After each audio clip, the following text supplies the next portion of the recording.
Apa yang disampaikan Sugi Nur, sebenarnya dari awal saya sudah tahu bahwa di ujung nanti ini, Sugi Nur akan menyelamatkan kepala aja dan menenggelamkan kepala Bambang Tri masuk ke dalam jurang yang paling dalam. Dan itu terbukti hari ini bagaimana Sugi Nur kemudian memberikan narasi yang seolah-olah dia tidak pernah melakukan kesalahan dan menimpakan seluruh kesalahan atas mubahalah yang dia lakukan ini terhadap Bambang Tri.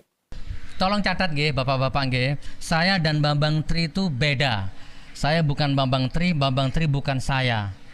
Mau asli mau palsu ijazahnya Pak Jokowi itu domainnya Bambang Tri. Nggak ada kaitannya dengan saya. Saya itu hanya ngundang narasumber. Isi konten di luar tanggung jawab saya. Baik salahnya itu ya Mas Bambang Tri itu yang mempertanggungjawabkan. Harusnya kalau mau ditangkap Mas Bambang Tri, jangan saya. Ditangkap dalam arti proses gitu kan, ke hukum secara yang berlaku kan begitu. Kenapa kok harus saya ditangkap wong saya wartawan? Yang waras tidak boleh mengalah terhadap mereka para pencuri agama yang menjadikan agama sebagai alat politik. Assalamualaikum warahmatullahi wabarakatuh. Om Swastiastu, Namo Buddhaya, salam kebajikan. Kembali bersama Tolang 9 dari Buta Panditalupi, Kabupaten Bulukumba. Beredar luas video Sugi Nur pasca melakukan persidangan sebagaimana biasanya dia melakukan siaran pers di depan para youtuber yang memang dia pelihara untuk menyebarkan isu ini, seolah-olah bahwa ketika dia menyebarkan isu akan membantu dirinya untuk lepas dari persoalan hukum. Ya memang bahwa akan terjadi keributan kecil di media sosial, ya pasti terjadi. Kali ini yang dilakukan Sugi Nur adalah memakan temannya sendiri. Kenapa saya mengatakan memakan temannya sendiri? Karena atas kasus yang disangkakan kepada dirinya dengan Bambang Tri, Sugi Nur berupaya keluar dari masalah itu dengan menimpakan kesalahannya terhadap Bambang Tri. Asumsi yang disampaikan oleh Sugi Nur bahwa bukan saja dirinya katanya yang mendatangkan Bambang Tri ke podcastnya. Termasuk banyak orang diantaranya adalah Refli Harun dan Rahma Sarita. Cuma di situ dia tidak menyebutkan nama. Kalau saya sebut saja. Nah, dia merasa bahwa kenapa hanya saya? Kenapa orang-orang ini semua tidak dilibatkan? Padahal posisi saya sama dengan dia mengundang Bambang Tri datang ke podcastnya. Apalagi memang saya dengar penjelasan dulu Sugi Nur mendatangkan yang namanya Bambang Tri ini menghabiskan uang puluhan juta katanya untuk membiayai perjalanannya, akomodasinya.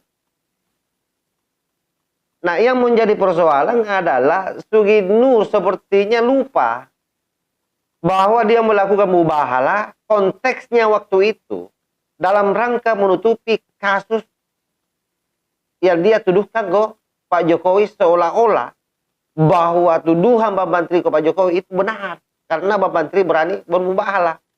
Karena itu kemudian setelah dia melakukan mubahalah, kita ingat bagaimana Sugi Nur membuat satu pernyataan keras di YouTube-nya.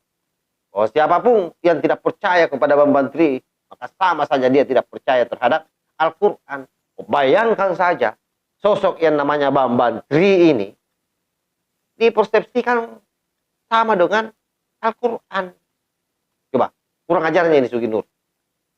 Lalu di sini tiba-tiba mau melepaskan diri bahwa semua ini terkait soal tuduhan ijazah palsu Pak Jokowi, ya Bambang Tri yang bertanggung jawab, bukan saya. Saya hanya memfasilitasi di podcast saya sama dengan yang lainnya.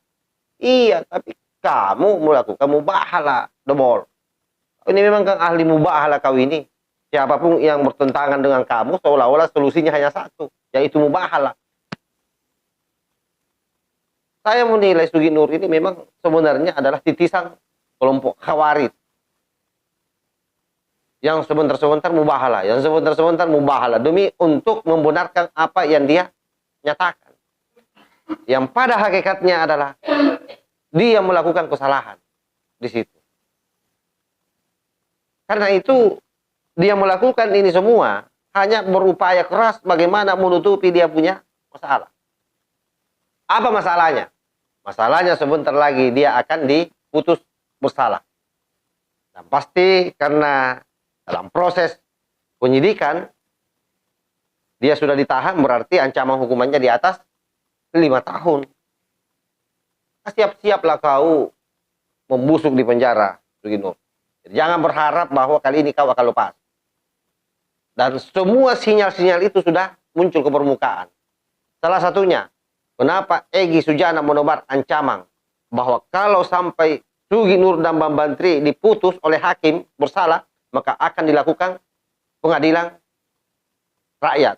Artinya apa? Dia sudah tahu dirinya bahwa dia akan diputus dan berupaya mempengaruhi keputusan hakim sehingga dia melakukan semua itu. Bahkan melibatkan beberapa orang dobol, orang ongol untuk ikut membuat pernyataan yang saya sampaikan bahwa mudah-mudahan keluarganya ini tidak malu mempertontonkan kebodohannya di depan orang banyak.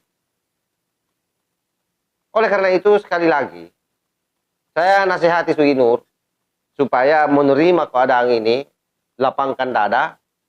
Insya Allah mudah-mudahan kamu keluar dari penjara nanti mendapat berkah dan berubah cara berpikirmu, fokus terhadap pesantrenmu karena katanya ada pesantrenmu, fokus terhadap keluargamu. Jangan terlalu banyak urusan. Karena itu juga anaknya Sugi Nur ini sudah memberikan pesan katanya supaya orang tuanya jangan lagi bicara soal politik. Ini sepertinya dia menganggap bahwa karena Sugi Nur bicara politik baru dia dipermasalahkan hari ini. Padahal sebenarnya bukan konteksnya. Semua orang bisa bicara politik. Karena pada prinsipnya memang kita ini adalah manusia politik.